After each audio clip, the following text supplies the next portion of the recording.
আসসালামু আলাইকুম। কেমন আছেন সবাই? আশা করছি সবাই ভালো আছেন। আমরাও আল্লাহর রহমতে ভালো আছি। তো দেখতেই পাচ্ছেন এখানে আমি বুটের ডাল রান্না করছি মুরগির মাংস দিয়ে। আর এই খাবারটা পছন্দ করে না এমন মানুষ মনে হয় কমই আছে। তো এজন্য আমি একটা হাঁড়িতে তেল গরম করে এর মধ্যে কিছু গোটা গরম মসলা দিয়েছি। মশলাটাকে আমি কিছুক্ষণ তেলের মধ্যে ভেজে নিলাম। এরপর দিয়ে দিব হচ্ছে পেঁয়াজ কুচি। পেঁয়াজ কুচিটা আমি একটু নরম করে তেলের মধ্যে ভেজে নিব। তো এটা আমি কিন্তু গরু মাংস দিয়েও রান্না করি। আপনারা চাইলে আমার পেজে ভিডিওটা দেওয়া আছে, দেখে আসতে পারেন। এবার আমি কয়েক টুকরো আলু দিয়ে দিলাম। একটু ছোট ছোট করে আমি আলুগুলোকে কেটে নিয়েছি। তো আলুটাও আমি তেলের মধ্যে কিছু সময় ভেজে নিব। এরপর দিয়ে দিব হচ্ছে আদা আর রসুন বাটাটা।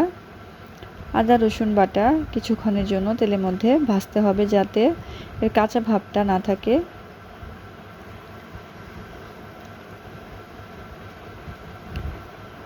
তো মশলাটা ভাজা হয়ে গেছে। এবার আমি এর মধ্যে হলুদ মরিচ ধনিয়া জিরা গুঁড়া আর লবণ দিয়ে দিলাম।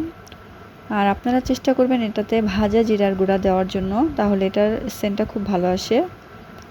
এরপর আমি অল্প পরিমাণে পানি দিয়ে মশলাটাকে একটু কষিয়ে নিব কিছু সময়ের জন্য।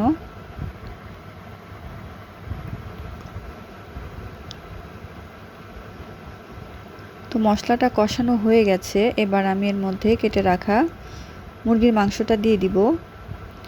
তো আমি আগে মুরগির মাংসটা কিছুক্ষণের জন্য কষিয়ে নিব।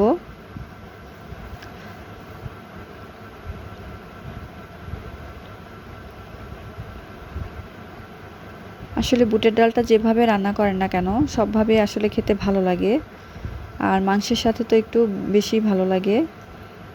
তো আমার মুরগিটা কষানো হয়ে গেছে।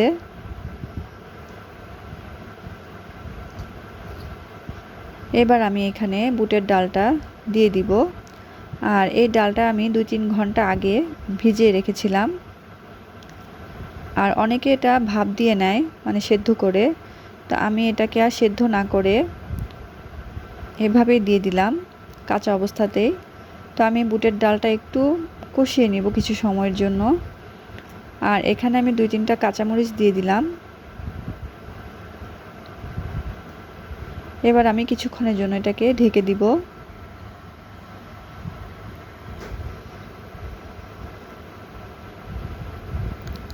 আর বুটের ডালটা আগে থেকে ভেজানো থাকলে এটা সেদ্ধ হতে কিন্তু অনেক কম সময় লাগে। তো এবার আমার এই ডালটা মুরগির সাথে কষানো হয়ে গেছে। পরিমাণ মতো পানি দিয়ে দিব। ডালটা সেদ্ধ হতে যে পরিমাণ পানি দরকার আপনারা সেই রকম আইডিয়া করে দিয়ে দিবেন।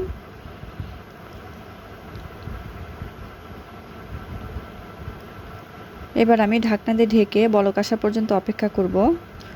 তো আমার ডালটা বলক এসে গেছে। এই অবস্থায় আমি চুলাটা একটু ডিম করে দিব, মানে কম আঁচে দিয়ে দিব, যাতে ডালটা আস্তে আস্তে সেদ্ধ হয়। আর কিছুক্ষণ পরপর এটাকে একটু নেড়ে দিব।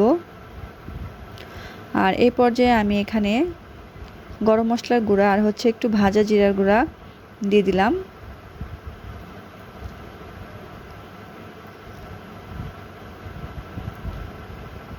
তো এবার আমি এটাকে ঢেকে ডালটা সেদ্ধ হওয়া পর্যন্ত অপেক্ষা করব।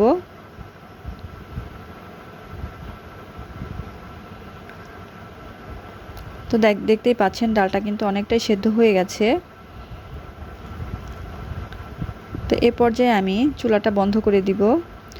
তো তৈরি হয়ে গেল আমার বুটের ডাল দিয়ে মুরগির মাংস। তো কেমন